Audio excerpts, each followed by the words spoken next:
to the point where I have a part of the video, and I'll probably turn the air conditioner off for that just because of the sound.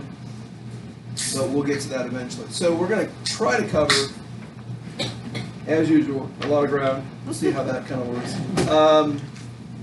Father Langkamp indicated that, what was the last, does anybody know the last number in my strange numbering system? 59? That sounds right. 50, wait. I thought it was 44. I got 29. Why do I have 59? Because I have, Maybe we it's did 29. something. Well, see, now this is the creative Book. numbering system that, you start to get, 29, 29.5, 29.8, 30, 31, 32, 33, 24.5, 25. So, I think, I did have we get to the 51, creator 52, of heaven 53. and earth? Yeah, that's So, what it is. okay, so we're Yeah. And not what on did number God one. create? We got to what did God create? Can we stop and pray for whatever that was for? Sure. Thank you. We'll offer, in this month of October, even though we haven't talked about our Blessed Mother, we're going to offer a Hail Mary, which is actually, the first part is all from Sacred Scripture. It's all really from St. Luke, and we'll start with that. We'll go. In the name of the Father, and the Son, and the Holy Spirit. Amen. We ask you, Heavenly Mother, to intercede for those whose lives have been affected in some maybe tragic way, and we ask that through your intercession with your Heavenly Son, that they may be spared from all adversity, and they might be strengthened in the time of adversity that they're experiencing now. And we pray, Hail Mary, full of grace, the Lord is with thee. Blessed art thou amongst women, and blessed is the fruit of thy womb, Jesus.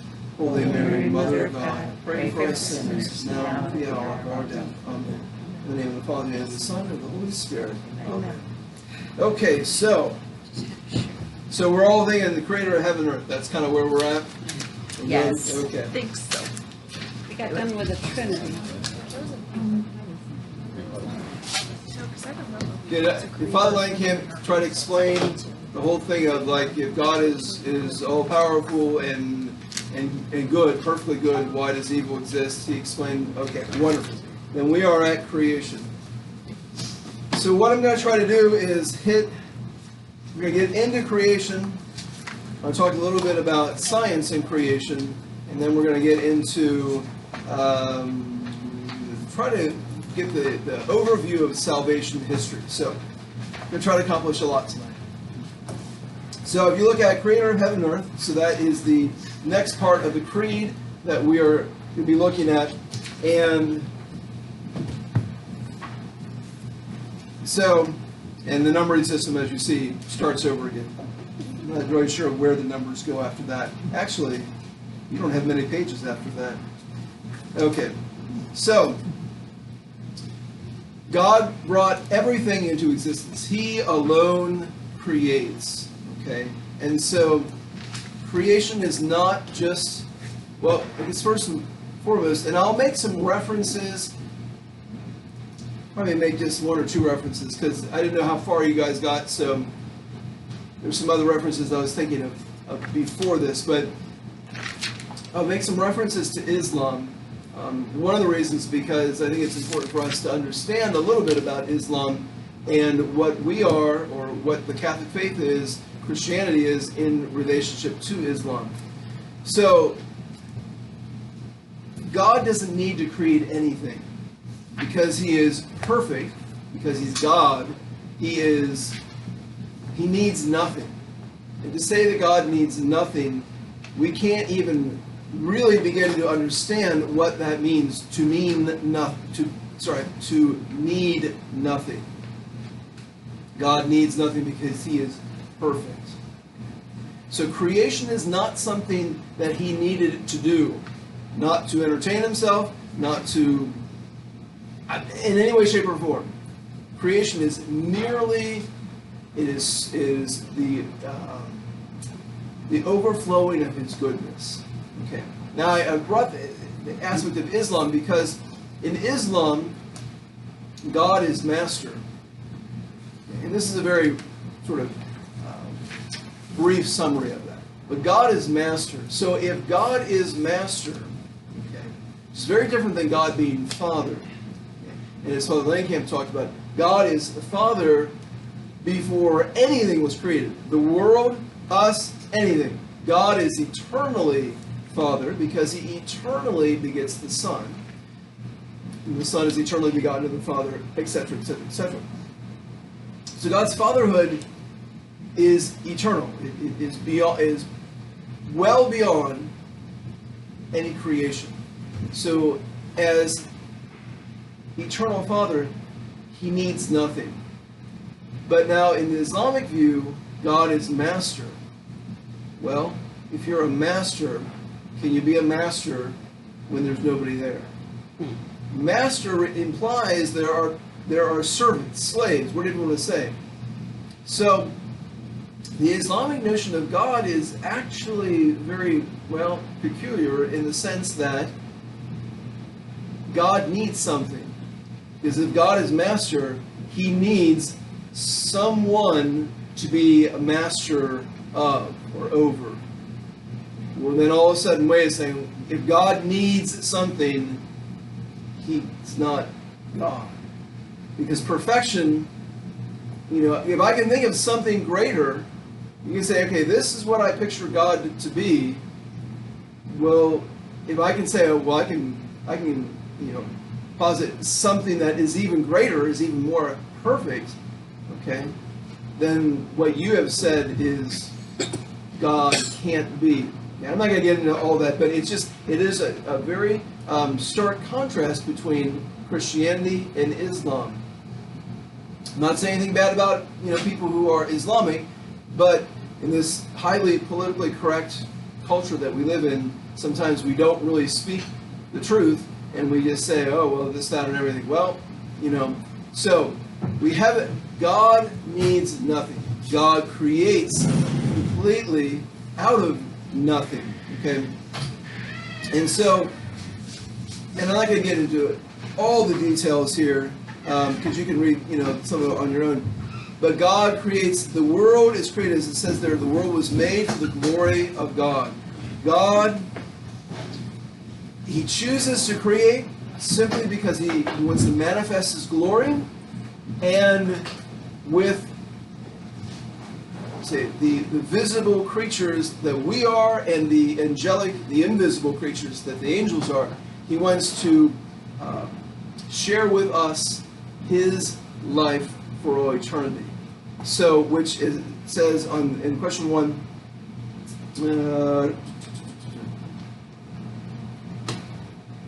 oh wait, well, you know what?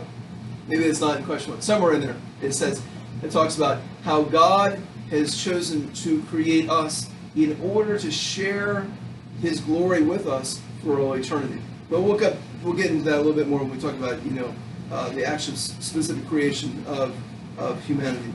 So number 2, how did God create? God creates out of nothing. God is the only one who can create out of nothing. We can manufacture things, but we always have to have something in order to put it together in whatever unique, creative way. God is the only one who can create out of nothing. When you said that the world was made, did you say for his glory or by his glory? For his glory. For his glory. It's a quote from the First Vatican Council under number 1. So the world was made for the glory of God. Now, we might think that at first sounds a little egotistical. Because we say, well, I did this for my glory. Well, that sounds very egotistical. But God is perfectly manifesting his glory, which is, what would you say, is, in a sense, our glory. Okay? His goodness, we share in his glory.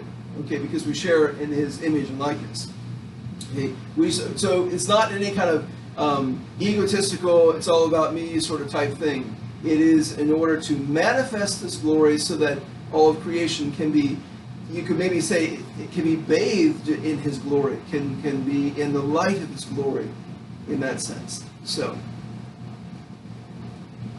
and I'm sure Father Langkamp kind of hammered this home as well, but always remember that creation is not, even though we often refer to the Father is the one who creates. Creation is not unique to the Father. Okay? All three persons of the Trinity, because of their perfect union, okay, because they are united perfectly as they, in the one divine nature of the Trinity, all three of them create. All three of them share in the act of creation, but each according to their own, I don't say personality, personhood, let's just say that. We typically will say the Father creates, the Son redeems, and the Holy Spirit sanctifies. But that we don't want to get too locked into that. Yes, there is a little bit of grain of truth to that, but we get too locked into that, then we start kind of drift into some Trinitarian heresies, and that's obviously not where we want to go. So, creation is an act of all three persons of the Trinity in their own unique. The Son creates; He shares in the act of creation as the Son. Okay, the Father does as the Father, etc., etc. So, but and this is another. I'm going to make another reference to Islam here, and my point is not to tear Islam down. It's just to bring a little what I think is needed clarity, because oftentimes we just think it's just one of the great world religions, and there's no really, and we don't understand. Well, how in the world can these?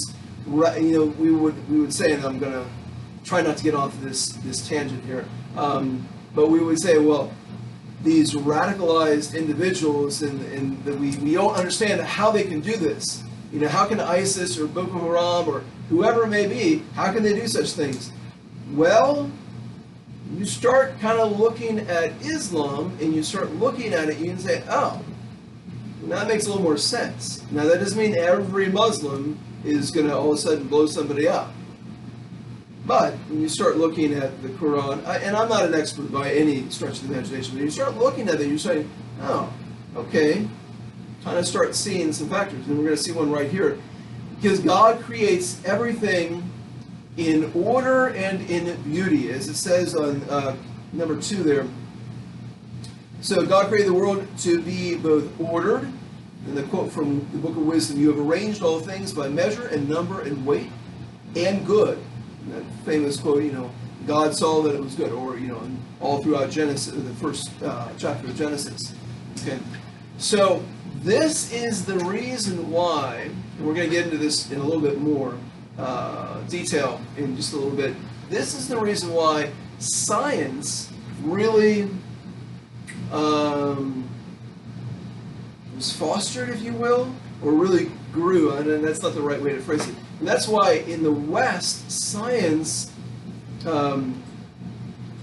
developed, okay, whereas in the East, and when I mean the East, I'm specifically referring to the Islamic East, okay, not the Far East necessarily, but the Middle East, okay, because their notion of God is God being all-powerful. God, if He says, hey, 2 and 2 equals 4 today, great. And if tomorrow He says 2 and 2 equals 5, we just say, well, you know what? That's God. He's all-powerful. He can do anything. Wait a second. That doesn't... And so the Christian understanding of God has always been, no, God is all-powerful, but there are things, moral imperfections, contradictions. No, God doesn't do that. And because we know God created the universe in an ordered fashion, then science can discover that sense of order.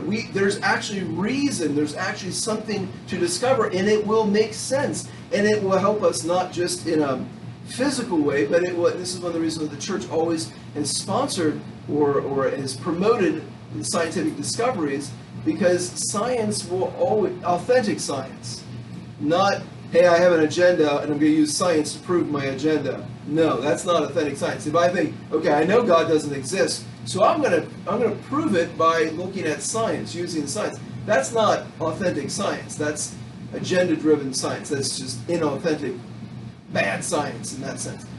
But science will always help us, not only helping like ourselves physically, maybe coming up with medical cures, etc. Better technology, etc., etc. But science will always help us understand God more, because of all of creation, He has ordered creation. And so there's a certain order, there's a certain methodology, there's a certain, I don't want to say rhythm, but I think you know what I mean, to creation.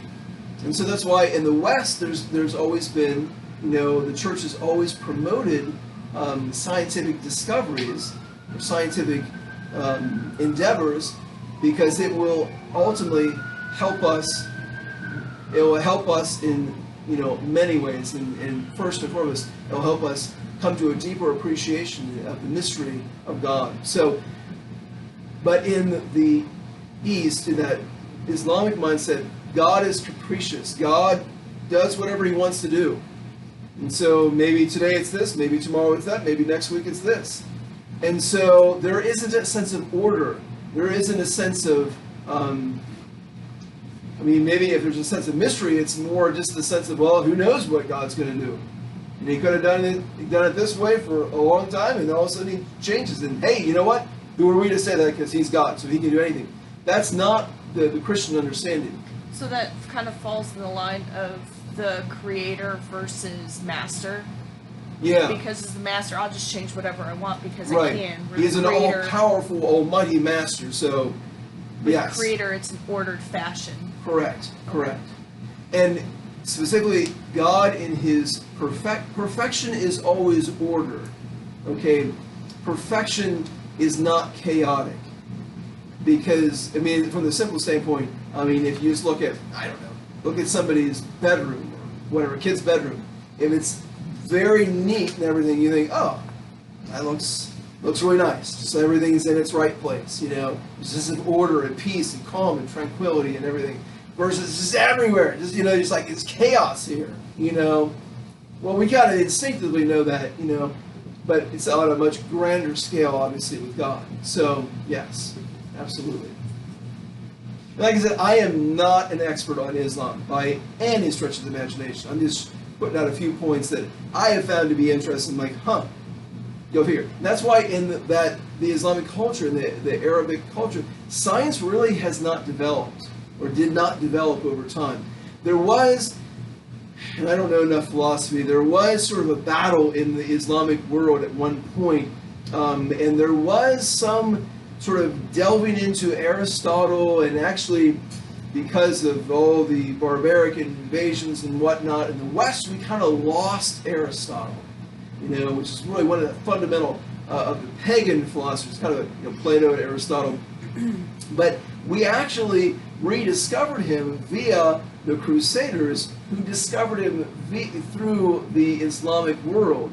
But that kind of battle in the Islamic world, to have a sense of rationality and everything, and I'm not explaining it very well. One of the seminarians explained it one morning at a Man of God event. I'm like, oh, well, there it is right there. He was just like, boo, boo, boo, boo. He majored in philosophy. So, but that sort of got killed off really quick. Okay, and I'd say probably by, I'm just going to take a guess, 12th, 13th century, okay, it's somewhere in that midst. And that kind of was seen as not really authentic Islam. And so that got pushed to the side. And there was more that, whatever we would kind of say we would see today. And so as the West continued to grow, and then eventually you had that, the scientific revolution and everything like that, of which the church very much supports, and we'll get into this just a little bit. Whereas that you did not see that happen in the Eastern world. Okay? And I'm saying specifically in the Islamic world.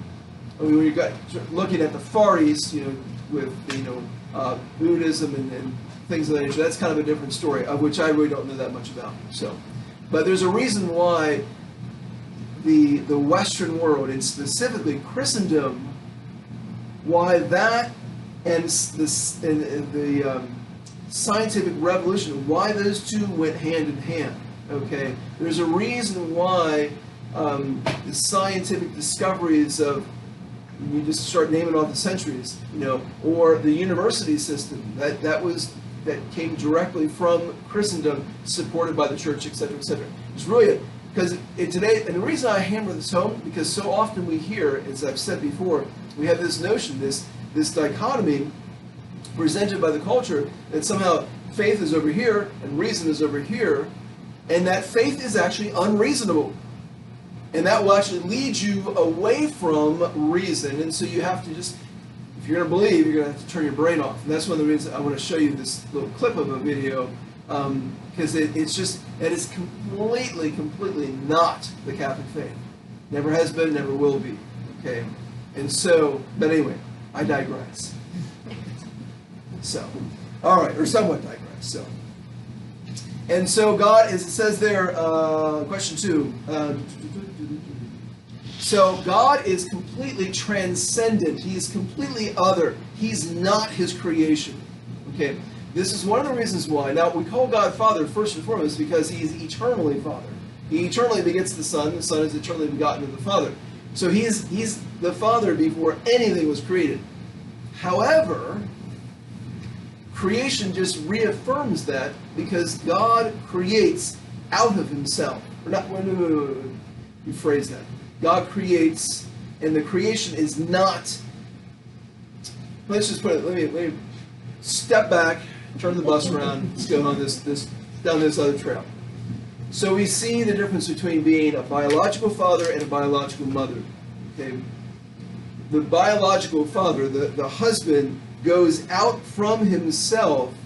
Okay, in the creation of life, whereas the wife, becoming a biological mother, receives that gift, and there's that creation of life happens within her, and she carries that life within her, and so there's this sense of transcendence, going the male going out from himself, and there's a sense of immanence, the female receiving that gift, and that gift being that life, that creation life happening within her. In a certain sense, nurturing. And in some respects, a woman who's pregnant, I mean, yes, we can say, yes, there's the woman, there's the baby, on one hand. But on the other hand, well, they're all kind of together. I mean, literally, you're connected, okay? Now, from the standpoint of creation, God creates, this is why God is not mother. Obviously, God has maternal characteristics that we see. We even see, our Lord saying, like the hen wanting to gather her chicks to herself. Just as every biological father can show forth maternal characteristics, and every biological mother can show forth paternal characteristics. But a biological mother is not a father, and father is not a mother. So from the standpoint, if God being Father, that means creation is separate from him. God is not, so we don't worship trees, or rivers, or, I don't know, or mountains, or something like that, okay? That's why pantheism, the religions that worship trees and whatever else you would say. I want to keep saying those, that's not right. Trees and rivers and mountains and whatever, suns, and that's why they often refer to God as Mother. Because pantheism, that God is in his creation. And this is a not very well theologically put kind of statement, but God is creator, God is Father. Creation, there's creation, and then there is God. Now, I say that on one hand, I'm going to have to kind of qualify that in a moment. But God is not in his creation in the sense that he's part of the creation. In the creation, God, it's all sort of interwoven. It's God and creation.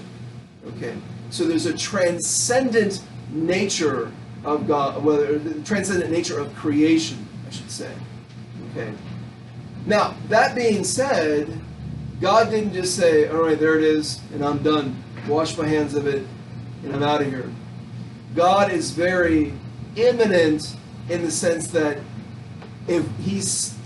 God, all of creation is absolutely dependent upon God in every single moment of that creation to exist. So if God stopped thinking of us for a single moment, we would just cease to exist. you could say God's fingerprints are all over creation. That's one of the reasons why in science, as we discover things about the world, about the universe, we say, oh, well, hey, not only does that tell us about something, about, how fabulous the universe is, yada, yada, yada, but it tells us something about God. It shows us something about God. God sustains his creation. So it's kind of it's a both and. God is separate from his creation, but God is very connected to his creation without being his creation. Okay, and the best way to put it is as St. Augustine said in the end of number 2 there. He says, yet all the time you, and that is referring to God, were more inward than the most inward place of my heart, and loftier than the highest. In other words, on one hand, God is the most intimate reality that we could ever experience. And yet he is the most transcendent, otherworldly, okay, that we could ever experience. So, probably didn't explain that very well. But we don't worship the world. We respect creation because it's his creation. But we don't worship creation because it's not God. Maybe that's the easiest way to put it. So, okay. And as I said, absolutely God is concerned about his creation, because if he stopped thinking of us for a moment, it would just cease to exist. We wouldn't just die, we would just, the proverbial poof, and then we would be done, okay, in that sense. Because I want to make sure, I gotta get my watch on, so I'll watch my time. Oh shoot, I left it on my desk. Somebody's got to tell me when, because I have no idea what time it is. And that could be really bad for you. 7:30. Okay. Yeah, because I'll be like, I think it's only about 7:15. So.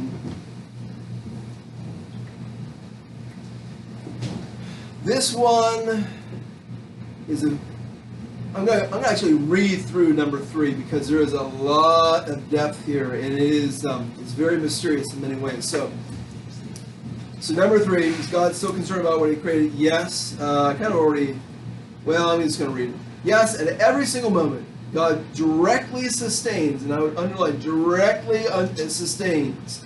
He's not an indirect, like he's just got directly, he is involved in his creation at every single moment from beginning.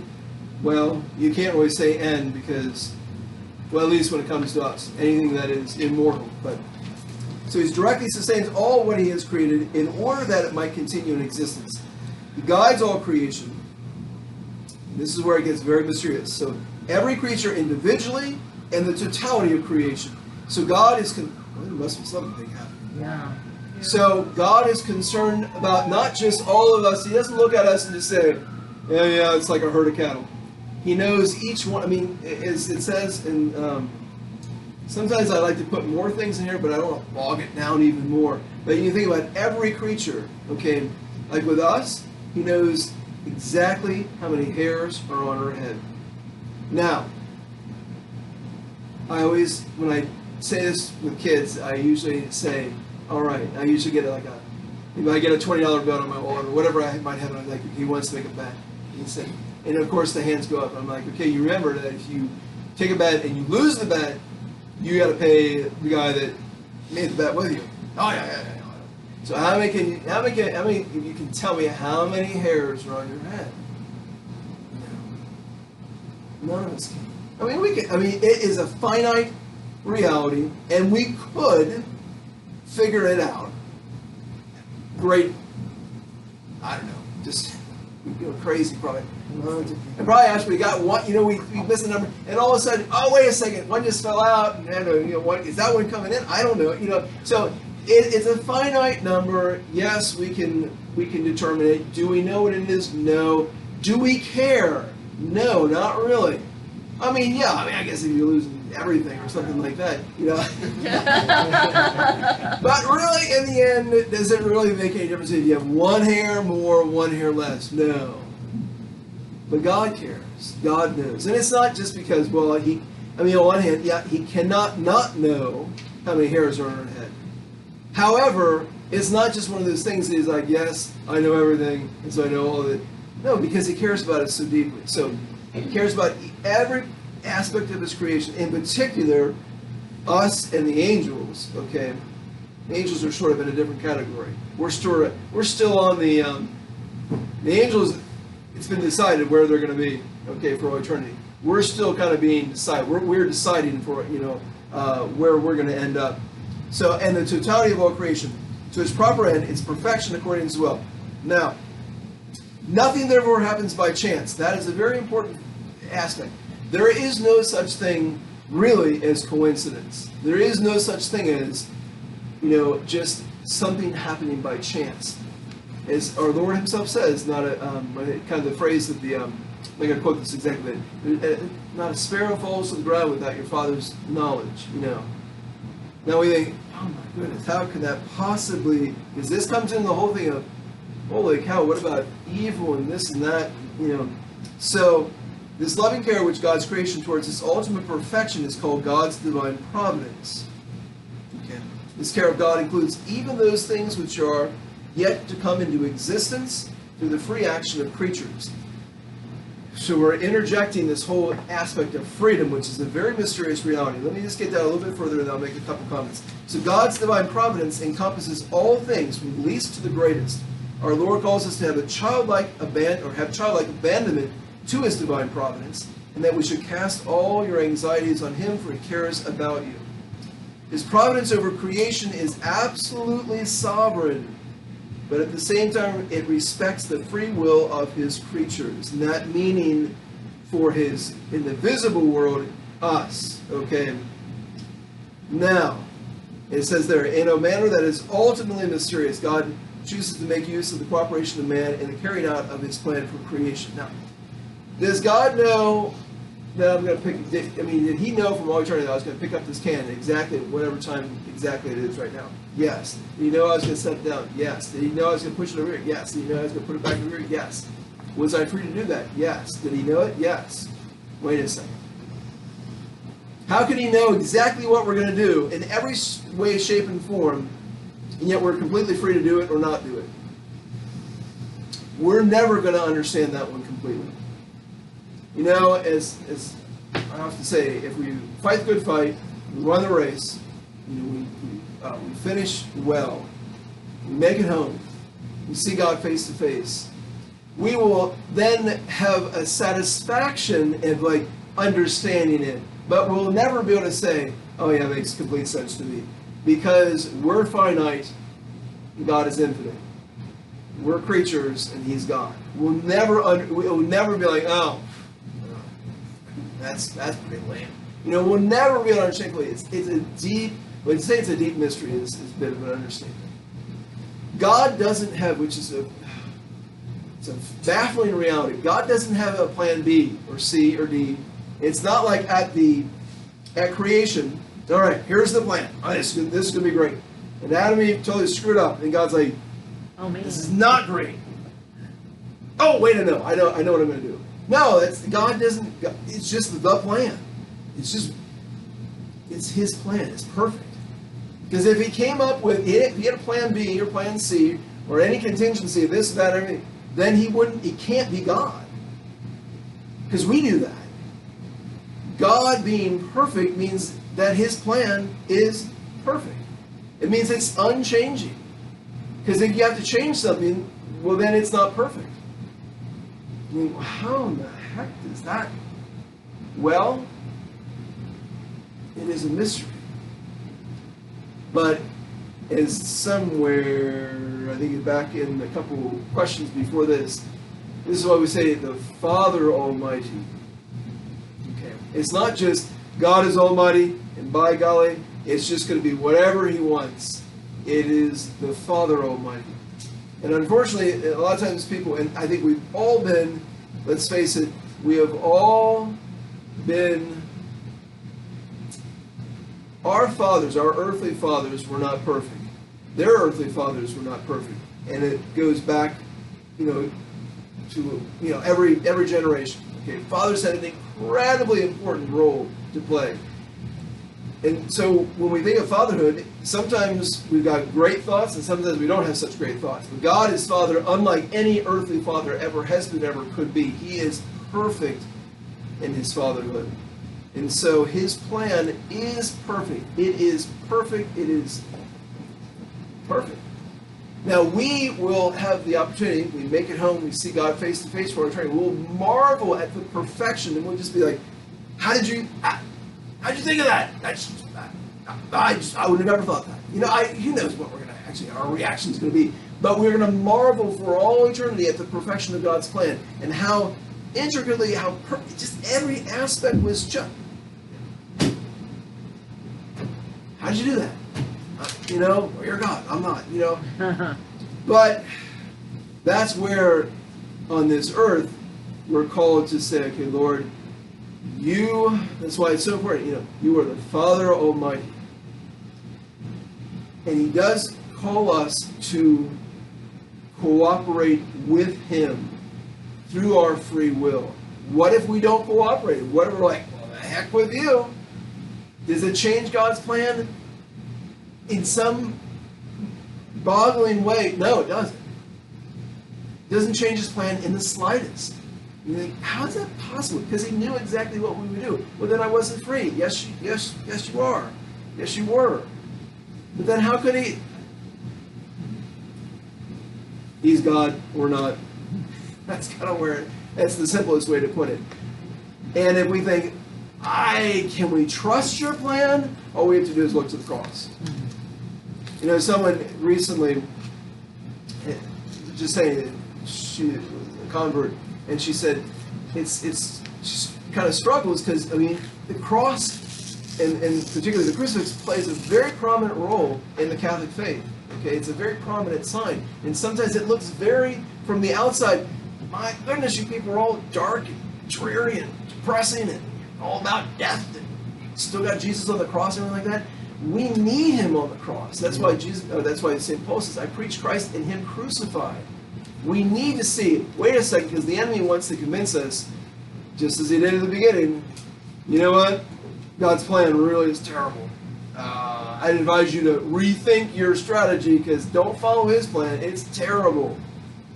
And that's why we have to say, oh, wait a second. No, if he did that for me, for you, for all of us, then he can be trusted every step of the way.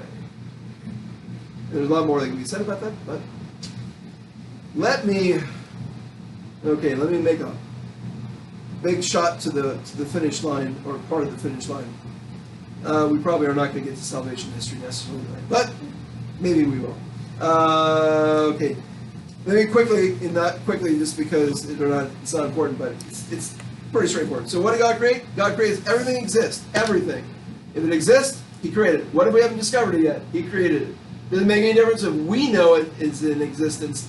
God, if it exists, he created it. Okay, heaven and earth, but the visible, so that means that the earth, okay, the universe, especially us, and the invisible, the angelic, okay.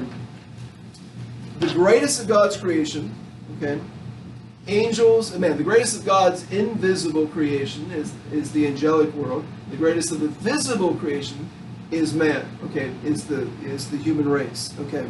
Because we are the only ones, the angels and man are the only ones created in his image and likeness. Okay, so, quickly, and I say quickly not because they're not important. Boy, how am I going to do this? I kind of want to set up, I don't want to leave Father Langkamp a mess and be like, well, you pick up this one, and then on the next page you got 3 of them over here, and then you skip to the next page. So I don't want to do that. So the angels. Angels are created in the image and likeness of God. They are pure spirit. Angels, by nature, are vastly superior to us. Not infinitely, because they're only creatures, but they're vastly superior to us in their intellect and in their will. So we're talking like, well, put it this way. St. John the Apostle, in the book of Revelation, sees one angel. What does he do? He's on the ground in worship because he thinks it's God. It's one angel, okay? And you think, okay, he learns his lesson because the angel says, no, get up, I'm a fellow servant, or something along those lines. You think, okay, he learned his lesson, he got it all figured out. Toward the end of the book, sees another angel. What does he do? It's on the ground again. That's one angel. We're talking about, we don't even know how many angels were created.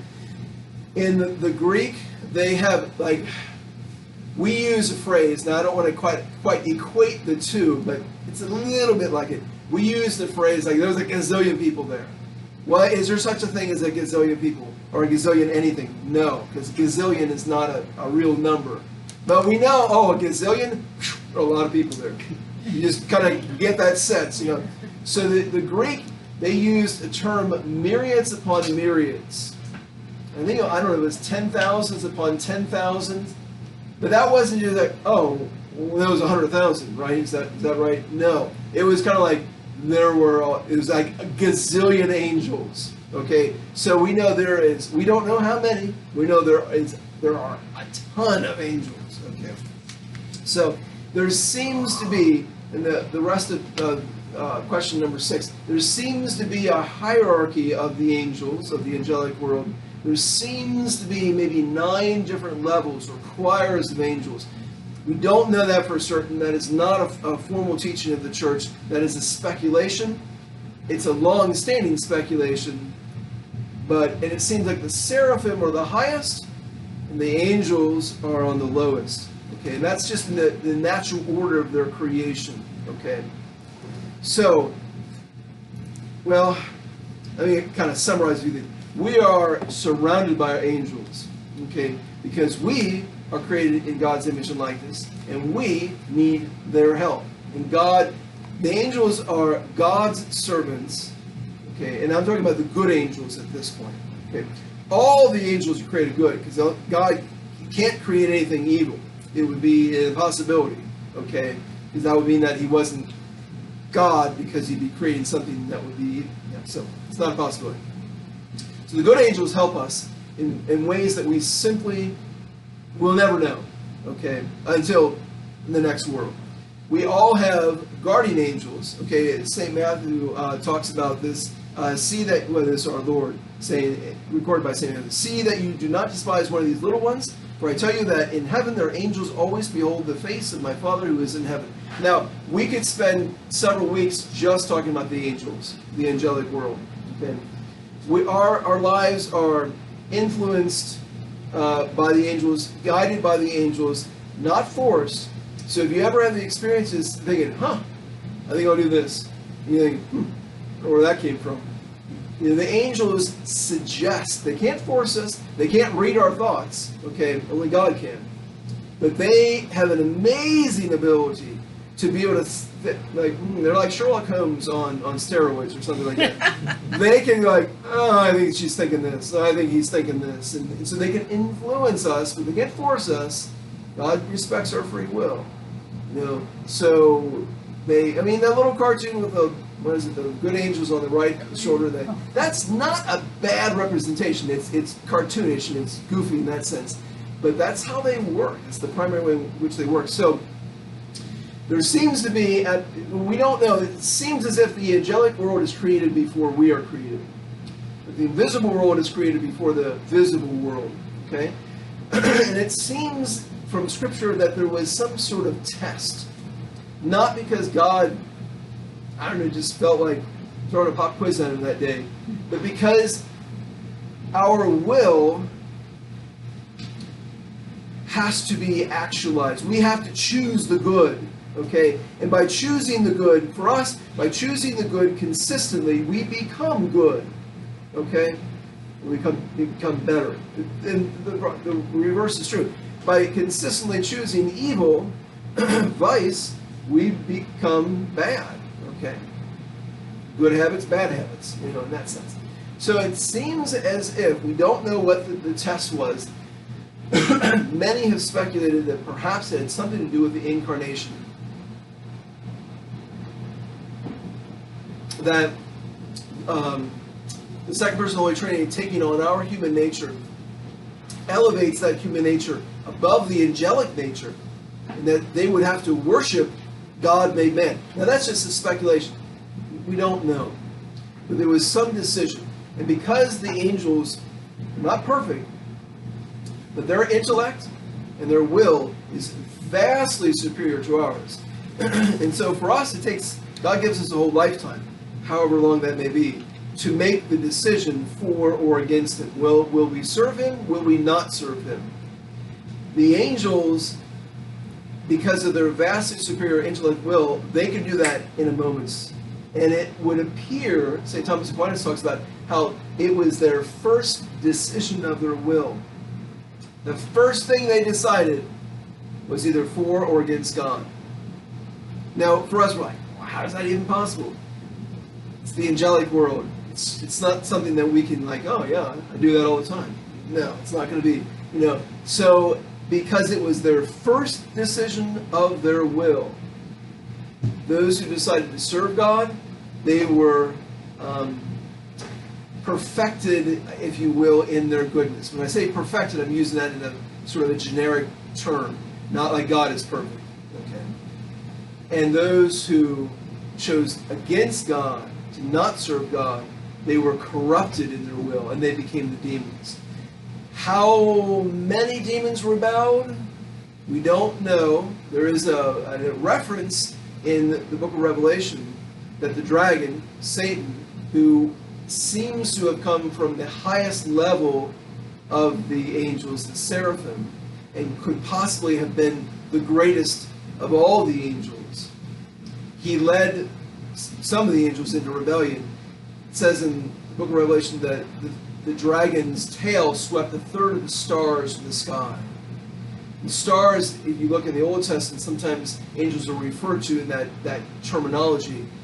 It could be sort of an implicit, subtle reference to maybe up to a third of the angels rebelled, which is a huge number, okay? And so the demons, there is no repentance for the demons because they have chosen. We shouldn't feel sorry for them because they would do it all over again.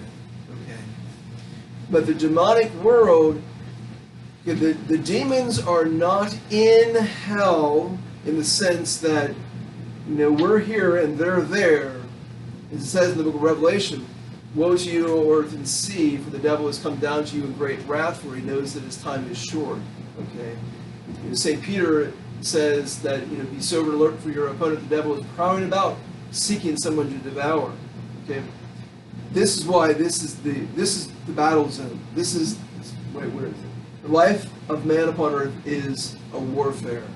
We are at battle here. This is the battle zone. This is not a vacation spot. This is not a cruise line. This is not, some whatever it is. This is a battle zone. We're in the trenches. This is and everything rests because this battle, and I'm not trying to negate earthly battles and the consequences and the sacrifices that have been made. But the worst that can happen in an earthly battle is you can lose your life. The worst that can happen in this battle is you can lose your soul for all eternity. So we got a whole other realm here. Okay, and the enemy, powerful. And I'll kind of end with this. Maybe we'll come back to this at some point because I gotta show you this video, or at least part of this video. So they are seeking our destruction. Okay. At one point, the enemy has the entire human race lock, stock, and barrel. We were going to hell. The entire human race was hellbound. After our Lord's cross and resurrection, now, as I call it, is spiritual hand-to-hand combat. Now he's got to take each one of us down individually. And how he does it, we could go on for weeks on just this topic alone. Okay, a lot of times we focus on the extraordinary activity of the demonic world. Possessions, things of that nature. Does that happen? Yes. Is it on the rise? Yes. But is that normally how the enemy works? No. He doesn't like to be on the front screen. He doesn't like to be, center stage. He doesn't like to be in the spotlight. He loves to be on the corners, on the peripheral edges. His main weapon against us is temptation. And it is the most effective weapon because if Satan comes in, is hey, you want to go to hell with me? Well, no. We're going to be like, no. But would you like to do it your own way?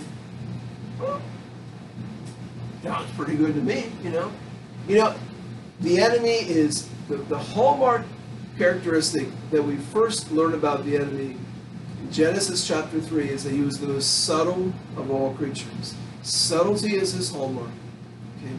He likes to work very carefully, very subtly.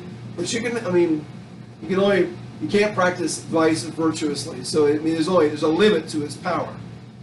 But he is indeed powerful. Let me tell you a quick story, and then we'll take a quick break, and then we'll get back to, So this just demonstrates, it's a story, some of you already heard the story.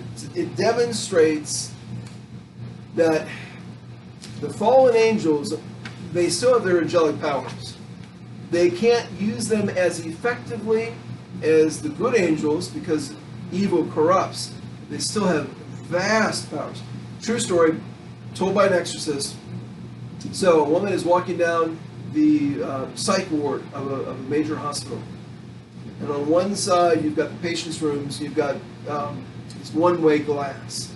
So if you're in the hall, you can see into the room, but if you're in the room, you can't see out into the hallway. And so she's walking down the hall, she sees a woman, she sort of catches her eye. Okay, the woman is not looking out, the woman is kind of looking sort of, if I was walking down the hall, she could kind of looking in the same direction at another wall in the room. Okay, and the woman, as she's walking down the hall, she looks, sees the woman in the room, and she thinks to herself something to the effect of, oh my, that woman must be possessed. Something that just kind of gave her that indication. And she was possessed. And the demon within this woman made her turn her head and said out loud to the woman in the hall, yes, and by a very powerful demon. Did that demon read the woman's thoughts? No, he can't do that. And no angel, only God can do that.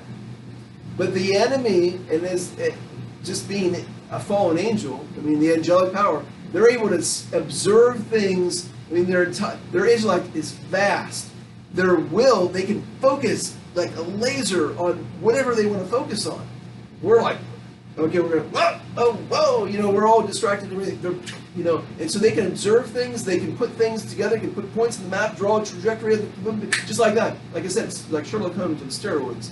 You think, oh, that's who we're up against. Okay, well, and they're watching us. They know us better than we'll ever know ourselves. Now, we should not in any way, shape, or form think, okay, it's all useless. No, because God is our Lord says, St. Paul says, if God is for us, who can be against us? Or any other version of sort of that. So we should not worry. Don't have a sleepless night tonight.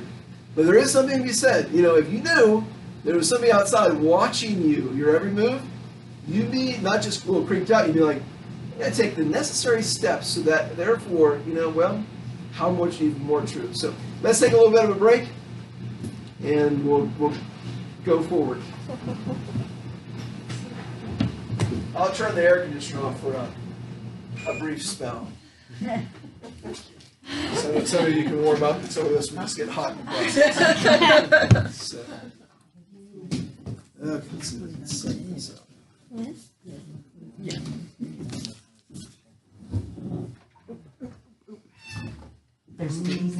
I have a question. Sure.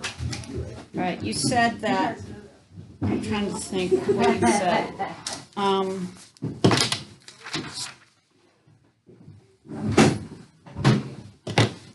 God knows everything, and he doesn't negotiate things. Well, what about in Sodom, when Lot was trying to save Sodom from being destroyed, and there was a let's make a deal moment there? That is a very good question, and I apologize if this is... No, you can get that. So, and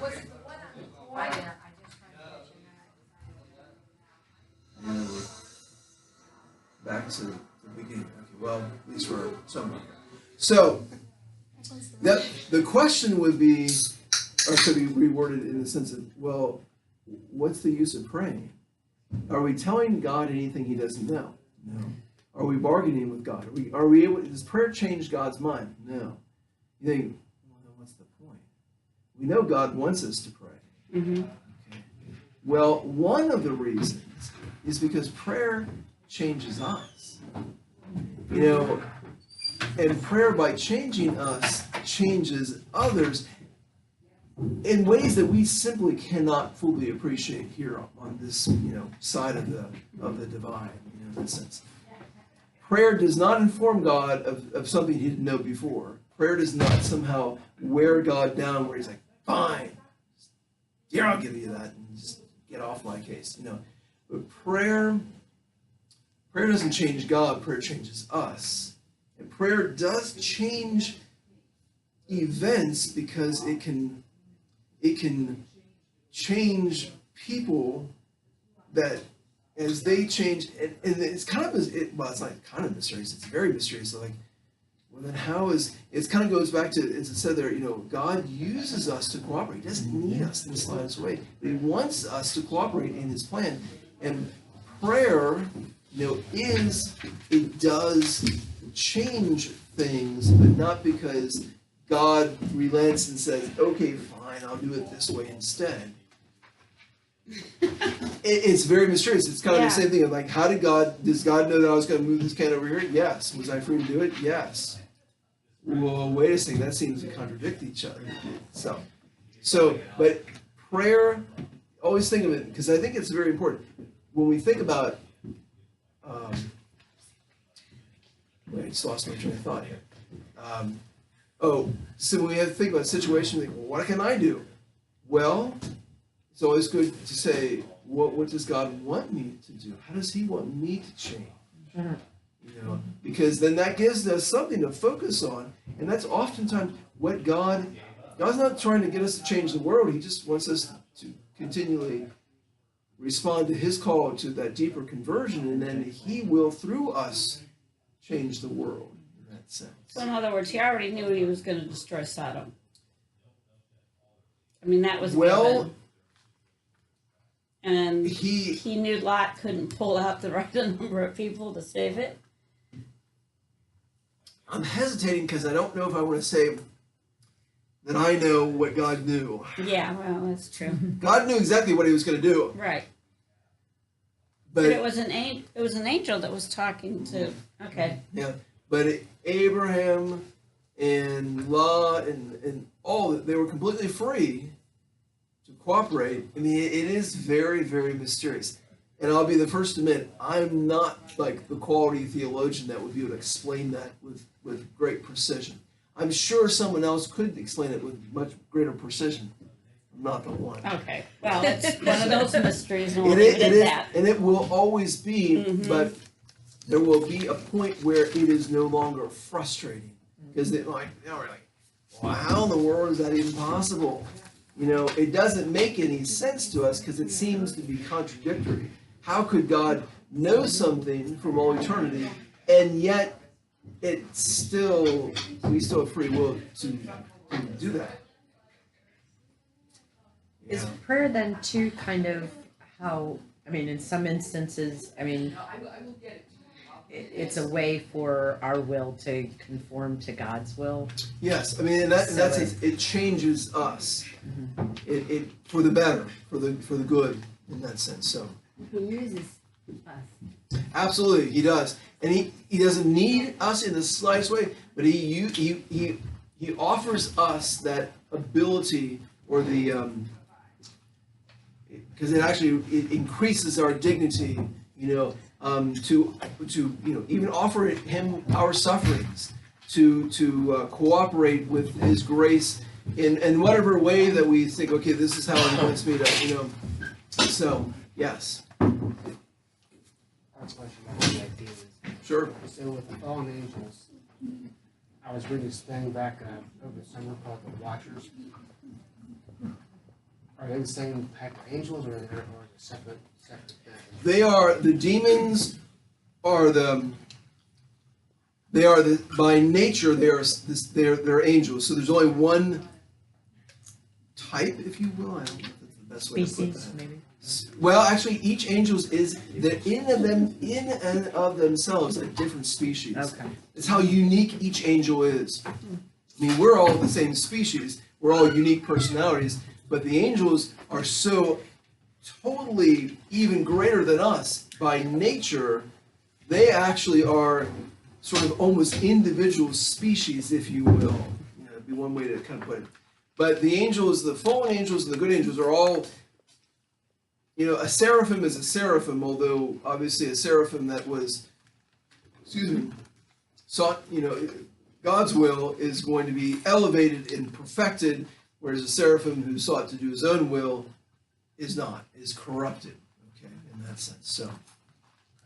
So are the corrupted angels then, they wouldn't be as powerful as the? Not as powerful, but it's all relative. So when we look at it, and then even a demon's power, I mean, is vastly superior than anything that we could ever do. So it sort of is like, once you get to a certain level, I mean, it's like an atomic bomb going off. Once you get to a certain level, I mean, it's just like, okay, this is way powerful, way powerful. So, But I've read the one difference between an angel and a demon. Angels know what's going to happen to us through God. A demon can't see that. Is that true? Certainly an angel would be, what has been revealed to an angel, we don't know exactly, but it certainly would make sense that angels, that's why they can use their powers of intellect and will much more efficiently, because, well, goodness always is creative, and it's a creative force. Plus, they're plugged into God. But yes. So it's certainly yes. More attuned. More attuned. Yes, God is according to His will is letting angels know. They have the inside scoop much more. I mean, whereas the demons would have to sort of figure that out on their own. So yes. So like your psychics and all those people, they only see what happened before. Yeah. Happened. They can't foresee the future. They can Well, only tell you yeah, that's what's kind of happened in the demonic. past. Put it this way, some of them, most of them are a bunch of charlatans. Right. Absolutely. A few of them are connected with the demonic. The demonic can actually, they can't, and angels can't foresee the future. They can, I don't want to say predict the future, but they could say, I think this is what, now God could reveal to them, but an angelic mind and will could say, this is probably what's going to happen. And they could be dead on, not because they could predict the future, Right. but because they have the vast ability to be able to synthesize, to observe and synthesize things that we would just be completely, you know. They unaware guide of. us. Yes. So some of the, whoever you want to call them, psychics, mind readers, those people, some of them are actually very much in league. They're with the demonic world. And obviously that's much more. So let me throw out, because I want to show you this video. This is, let me give you a little background. Some of us are starting to sweat already. That's okay. We're giving it up. We're offering up for all of you. We're just gonna. Okay. And the main reason I turned the air conditioner off so I could hear. So, as I've said before, science, or reason, and faith go hand in hand. Okay? And we're getting into, which I don't think we'll get into, I won't get into anymore tonight, but Father Langkamp will get into the whole aspect of creation. Now we can simply, or like specifically about, creation of man, things of that nature. Now we can simply just say, God created us, and I'm good with that. And is that fine? Yes, it's perfectly fine. Because it's true. It's a true statement. God created everything. God created us. We're good. Okay. You don't need to know all the things, all the science. You don't need to know all that. However, especially for all you young people, okay, not exclusively, but in a particular way, y'all need to know more about this stuff because your generation thinks faith is ludicrous. Not every last man, obviously, but more so than probably older generations. There's a little more respect for it. So it's good to know, hey, How do you explain some of these things? And it's good for us to not stick our heads in the sand and just say, you know what, I don't know, it's just how it happened, you know. And it, to me, it's very comforting and reassuring and very, very, it's fascinating. I mean, it's not like I'm a scientist, but a biology major. I mean, I find this stuff to be fascinating. But it's good to know these things, at least in some respects, or at least have an appreciation. So someone can't buffalo you and just say, hey, what, da, da, da. You're like, I got nothing to say. You know? Now, EWTN has, well, I don't think he's got some other things, I think, outside of EWTN. But a priest that really I would highly recommend you watching his videos and stuff like that, Father Robert Spitzer. Okay, he's actually, I don't know if he's 100% blind now, but he's lost his vision over the last, I think maybe just last year or two. But Father Robert Spitzer, he has a show on EWTN called Father Spitzer's Universe. Fascinating stuff, fascinating stuff. And it just shows how science and faith, or reason and faith, they go hand in hand. Okay. We, in creation, does the church allow us, I was misquoted before through some students, I think, misunderstood, maybe misquoted. The church does not teach evolution, okay? The church doesn't teach science, period. Does the church allow us to believe in certain aspects of evolution? Sure. Now, that being said, because Father Spitzer just touches this point and then he kind of goes on, but he does kind of qualify it in a very important way. Evolution is a very big bag, if you will. And there are a bunch of things about evolution, as it is sort of classically taught, that is probably unsustainable. Okay. If we would say, well, evolution explains everything. You know, in the beginning, you had this little sort of soup of amino acids and stuff, and you know, all these electrical storms, and all of a sudden, boom, life. And then it just slowly evolves to this one and that one and that one and that one and that one. That probably is completely unsustainable. Okay. Well, it's actually completely unsustainable because it's not, it doesn't work that way. Never has, never will. Even just in the standpoint of, we don't have that much time to do all of this. Be it as it may, okay, so there are certain aspects of the evolutionary theory as it is taught that is really not sustainable, okay, that the agenda is to make sure that we can disprove God, which actually science cannot prove or disprove God, his existence, because science can only prove that which was in the universe. God is, by his very nature, outside the universe, so God cannot be disproved or proved by science. But there can be a whole lot of things that science can't prove that then leads you to conclude, okay, that must be God, okay? But can you believe certain aspects of evolution? If you want to, yeah. In the end, there could be some aspects, such as maybe some aspects of natural selection or things of that nature. Yeah, could that be true? Yeah, I mean, there's certainly some truth.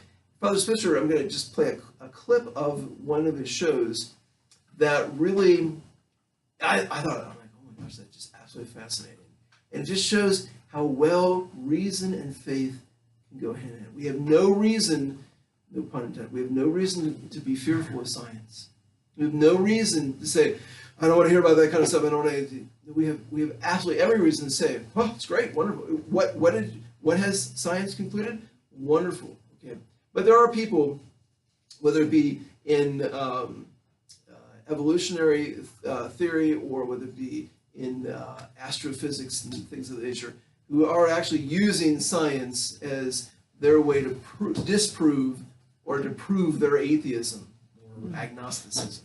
Okay, that's not authentic science. That's bad science. That's lousy. Okay, so Father Spitzer, let me see if I can kind of cue up where,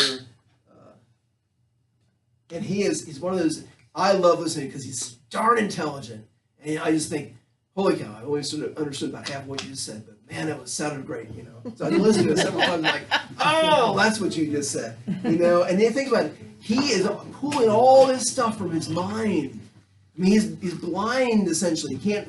It's not like, well, let me look at my notes. And he continues to learn more and more and more. That's going to take time, and so you can then make a time projection for it. Now, what they found interestingly is this is absolutely bizarre. It goes against, states, whatever. All of us back then, that's too highly differentiated. But you have Hold on a second. Sorry, I had it. Okay, here. Let's see. Okay. No, stop. Okay, so the question was, let me just read it. So recently I read of a meta-study which examined myriad strands of DNA and stated that 90% of all animals appeared at the same time, 100,000 to 200,000 years ago. This seems to point to a creator too. Have you heard of this study? Do you have any thoughts on it? Thanks and God bless. This is from Daniel. So I hope you can, if you can't hear it, I got it up as high as I can, so hopefully you can. 90% of all animals appeared at the same time. That's 100,000 to 200,000 years ago. This seems to point to a creator too. Have you heard of this study? Do you have any thoughts on it? Thanks and God bless you. And this is from Daniel. Daniel, it's a great question. Now, this study, there is a great deal of validity to this study. And let me just describe it briefly for you, and then give you some of the dimensions of the study, and then tell you why it's significant in terms of your question. This was done by two researchers, Dr. Mike Steckel is how you would pronounce it in German, and Dr. David Thaler. Steckel was from the Rockefeller University in New York, and Thaler was from the University of Basel.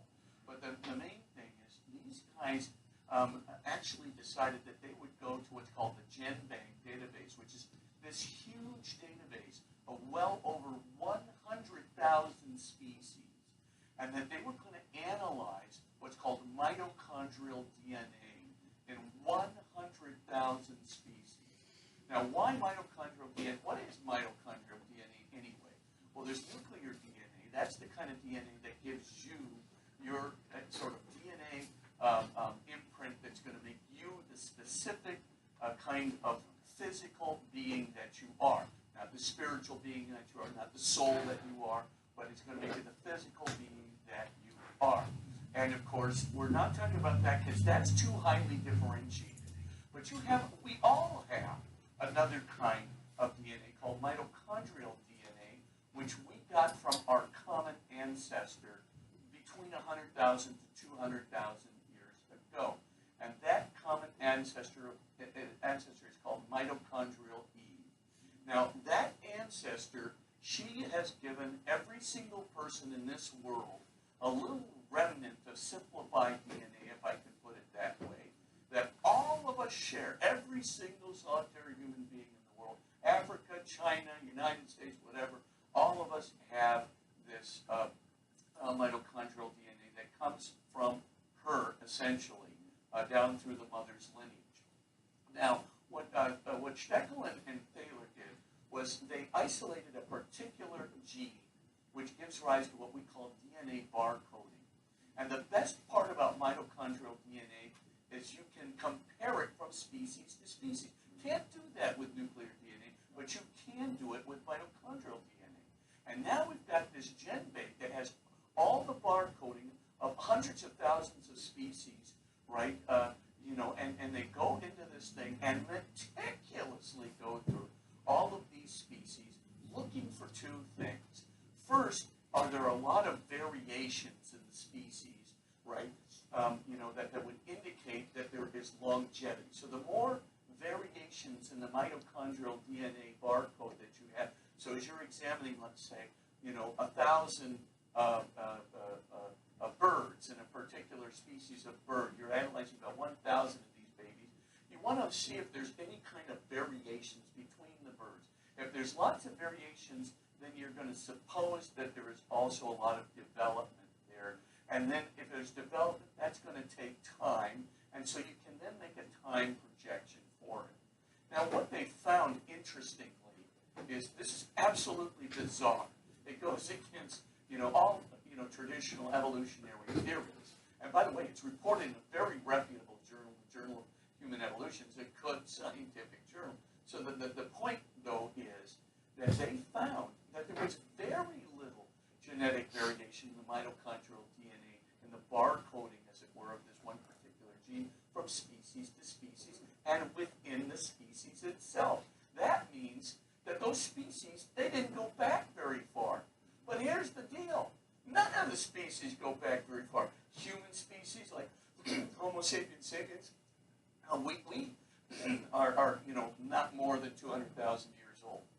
The same thing with bird species of various kinds. In fact, 90% of all animal species, 90% of them, all have the same origin date between 100,000 to 200,000 years ago. Now that's a mind blower right off the top, because of course traditional evolutionary theory would say, no way, this goes back at least to the Cambrian explosion, which was 500 million years ago. It certainly was there with the survivors, 65.5 million years ago, we have the dinosaurs got wiped out, right? And about 50% of the animal species in the world got wiped out. And so, at that juncture, there was some surviving, 50% of the species survived. And so it's got to go back. But no, that's not the case. As a matter of fact, only 10% of the animal species that we have actually go back longer, back to that, period of 65.5 million years ago or before. So this is really bizarre. So that's our first thing, is we seem to be around at the same time as all the proliferation of 90% of the animal species of this world. Now, this conclusion holds out, and it may well hold out. I'm telling you, when you analyze that kind of data meticulously, it's pretty hard to avoid the conclusion that Steckel and Thaler drew. The second conclusion that they drew, and this is even more of a mind blower, is that what we call the boundaries between species, they're hard boundaries. So what we can do is we can analyze when we have this cross-species mitochondrial DNA investigation. You can actually see whether the boundaries are hard. In other words, is there anything between the species? Do we see any variation? Or are there like species number 1, and then there's species number 2, but there's nothing between 1 and 2. There's nothing between 2 and 3. And you would expect that in a complete evolutionary process where there's evolution between the species, you would expect that there have to be genetic variations between the species. We do not see those continuities. We see instead hard genetic boundaries. What does this mean?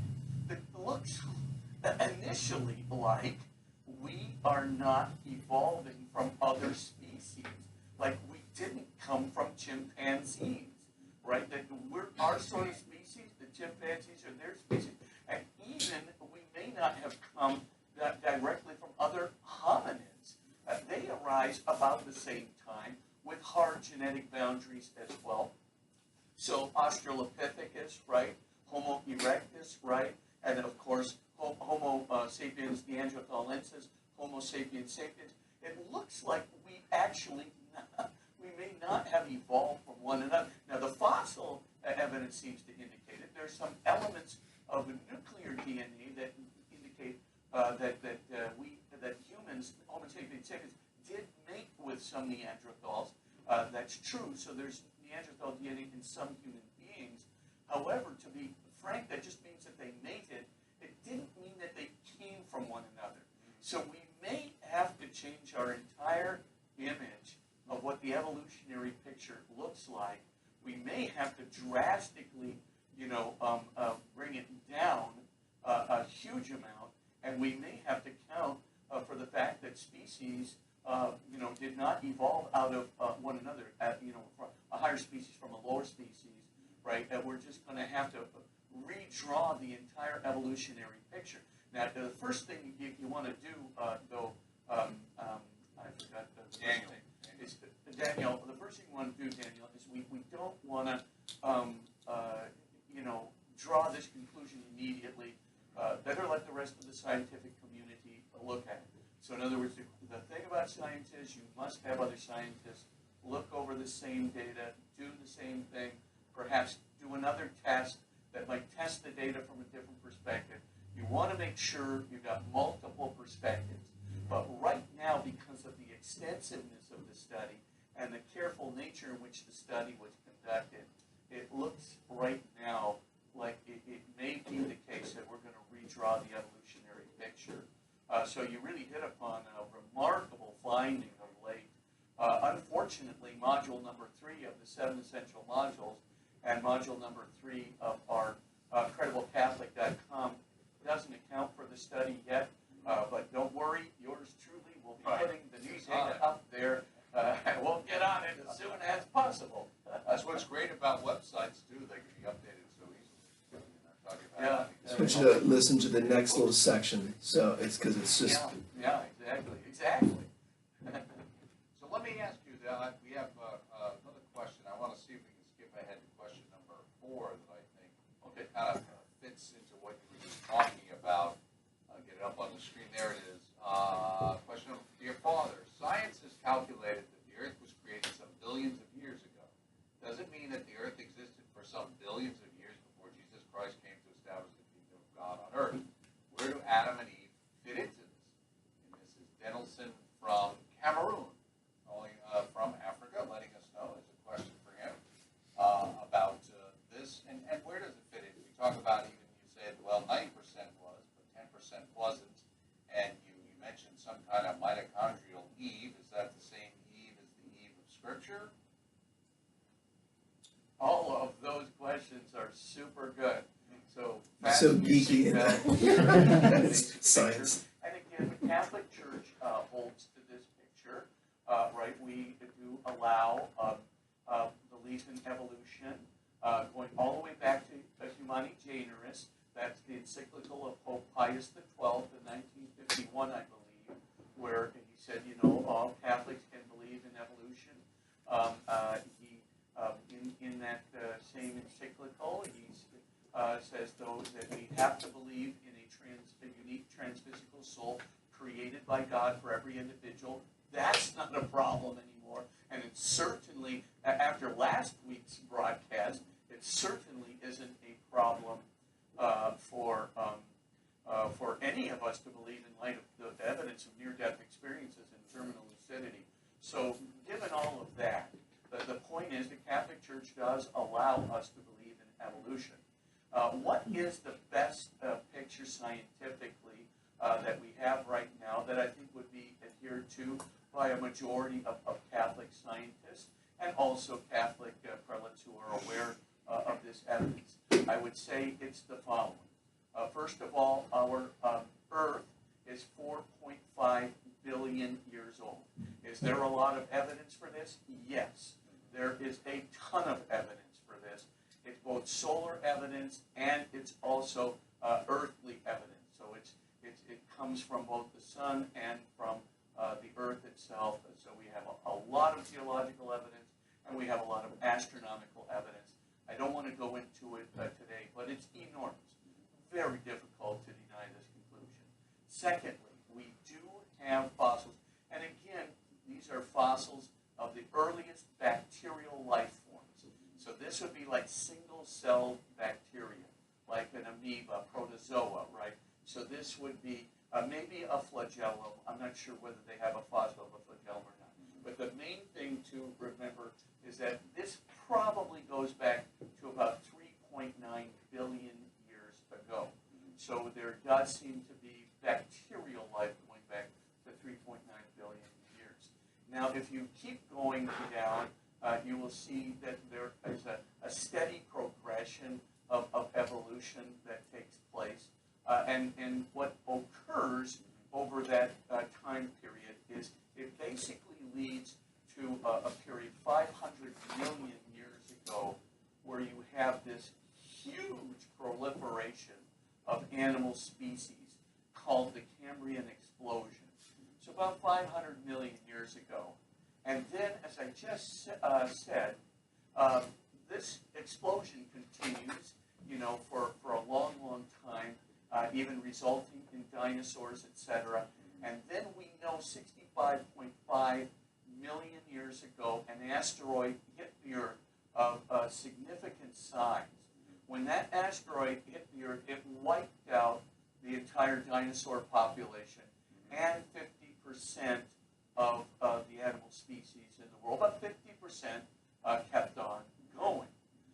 Now, in accordance with the new study, what seems to have happened is 10% of the animal species we have today came from that remnant 50% back there 65.5 million years ago.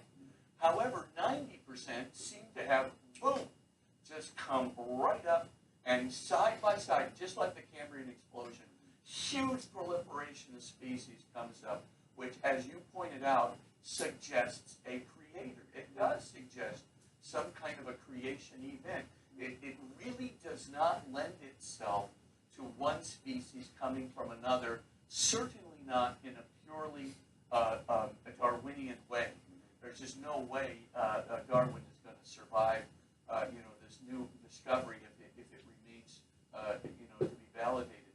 And I think it probably will. But the main thing right now is that in light of all of this, you have the sheer proliferation of species.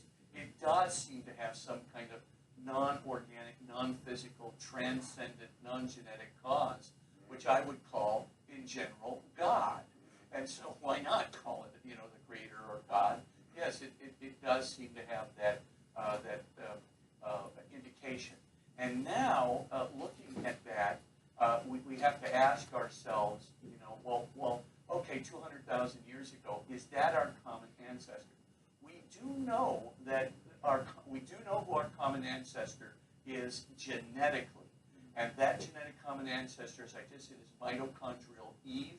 We also know that the common ancestor of every male, that is called, his name is Y chromosome Adam. He does come from 200,000 years ago, approximately, as well. So mitochondrial Eve and Y chromosome Adam come about 200,000 years. Now, is that our common ancestor? Don't know yet, honestly, but my thinking is it is not. It's our genetic common ancestor, but I don't know if it's our ensouled common ancestor. It might be, but here's the problem.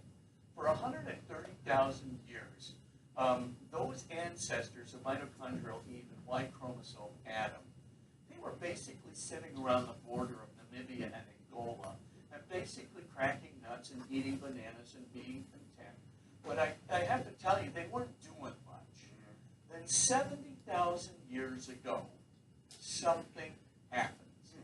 All of a sudden, our genetic ancestor, because these came from mitochondrial Eve and Y chromosome Adam, but some, and I'm going to say two ancestors, ensouled Eve and ensouled Adam, given souls by God, they come up, and what do they suddenly do?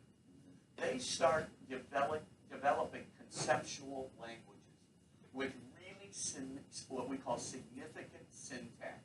Right. I would indicate that this has to come from a soul, and I have a lot of evidence for it in a book I wrote called The Soul's Upward Yearning, but you can get it free of charge by looking at Module 2 of crediblecatholic.com. There's all this evidence for conceptual language having to come from a soul. But what's my point? All of a sudden, human beings start doing what no chimpanzee can do, what no other animal species ever, what no other hominid species ever showed signs of doing. And what is that? They're starting to speak with direct objects and predicates. They can differentiate between man bites dog and dog bites man. A little child will chortle at, man bites dog. Nim Chimpsky, the most highly trained chimpanzee in the world with 170 signs in artificial sign language, cannot do this. It cannot pass the syntax test. So suddenly, human beings start speaking conceptually. Suddenly, human beings start crafting, logs where they're notching it out. So these are obviously counting sticks, things of that nature. They're already doing arithmetic. There's no evidence of this before 70,000 years. And they start applying that arithmetic, to the situation around them. All of a sudden, they start burying their dead. They never buried their dead previously, and they bury them with objects that they can take with them into the next life. They never had a sense of afterlife. We have no evidence of pre 70,000 years ago man. All of a sudden they start drawing pictures in caves. 70,000 years ago, human beings become symbolic and artistic. So what's the point? All of a sudden, these people, I'm going to call them, all of a sudden they are doing uniquely human things, which by all accounts, if you read that book, The Soul's Upward Journey, or you go to Module 2 of CredibleCatholic.com, you will see all these activities require a soul. And in addition to that, they would require that we have this awareness of perfect truth, love, goodness, beauty, and home. I can't explain that right now. But I think this happened. That's the other thing they started to probably keep track of was time, and we're out of it for this point. The reason, and let me just finish up with it. The reason I find this to be so very fascinating, a couple things. First of all, like I said, we can just say, I believe God created everything, and I'm good with that. That's perfectly fine. But we have absolutely no reason to fear science. We have every reason to actually embrace authentic science. Notice what Father Spitzer said, and he is a physicist par excellence. I mean, obviously, you can tell he's a brilliant man. He's a brilliant physicist. He said, we can't, the data seems to be, and this is a meta-study, this is a huge study of that mitochondrial DNA. So he says, okay, we got to be careful. We got to let other scientists confirm this, and let this whole scientific method actually confirm the data points. And notice how, so it's very responsible science. It's not just, hey, we found this, and this proves that God can't exist. No, it's not stupid science. It's authentic science. And it also, I think, confirms the fact that, you know what? The story of creation is actually true. Now, does it happen exactly, and Father Lankamp will get into this, in Genesis, it is using, and the church is very clear about this, we're talking about real events. And notice how, even from a DNA standpoint, we're like, we've common ancestors, And I thought it was I've never heard this before. I'm like, he's like, well, I kind of think it is 70,000 years ago. And it's just fascinating to think, actually, science confirms what we believe. Now, do we need science to confirm that? No. But I tell you what, it is an awfully comforting, reassuring thought to say, you know what? It's actually, which is very interesting, it's actually reasonable to believe. It's actually unreasonable. My grammar is pathetic. It's unreasonable not to believe. To be an atheist, to be an agnostic, to be an unbeliever is actually not very reasonable. To be a believer is actually reasonable, because you're left with these things. You think, well, what happened 70,000 years ago? I'm like, I have to look this up a little bit. I don't know what happened 70,000 years ago. But the scientists are actually, they're seeing something. Well, how do you explain that? And as he said, how do you explain that in relationship to every hominoid that came before this? And you think, even our best, highly educated, highly trained chimpanzee, they can't do this at all. And so, and the church is very clear. Genesis talks about real events, and let's just look at the creation account. We're talking about real events, but using language basically that we can understand. If Genesis 1 and 2 were written in this manner, you think it would be like, oh my gosh, what are you talking about? Would that have saved souls? No. So that's why Genesis is not written as a scientific text, because it's not to be science, it's to save our souls, and that's the most important. But isn't it beautiful how authentic science is starting to turn up things you're like, well, yeah, and it gives us a nuance. So I do think it's important that we don't want to just bury our heads and say, I don't even want to hear about it, but the fact that science actually supports what we have always believed and what we will always believe. And it's not that you're going to also say, aha, here it is. Here's the one thing that, because so much evidence is mounting up. It's interesting. This is all really in the 20th and 21st century, whether it be from paleontology, whether it be from DNA studies, et cetera, or whether it be from physics and astrophysics. So many things are like mounted up to say, yep, well, we can prove this and this and this and this, and all these things point to the conclusion that it's God. I find it fascinating. He is, I think, one of the best voices out there. That he's a Catholic priest, a Jesuit Catholic priest, really a brilliant man in and of it's brilliant man, and he's a good faithful priest. And I just think this kind of stuff really needs to be put out there. Even if you say, okay, I don't understand this, I'm not really sure what happens. You know somebody in your family, in your circle of friends or whatever, who would love to be tuned in. Well, I mean, at least they would appreciate it. Be like, you said, you want to listen to something? I mean, and I think he's just fun to listen to. I like it because he's kind of geeky, in a really good scientific way. So, all right. So, sorry, I probably would have. I don't know my watch, so I don't know what time it is, but I'm sure we are concluded. Oh yeah, we're way. All right, let me give you all a blessing. May Almighty God bless you, the Father and the Son and the Holy Spirit. Amen. All right. Thank you all very much.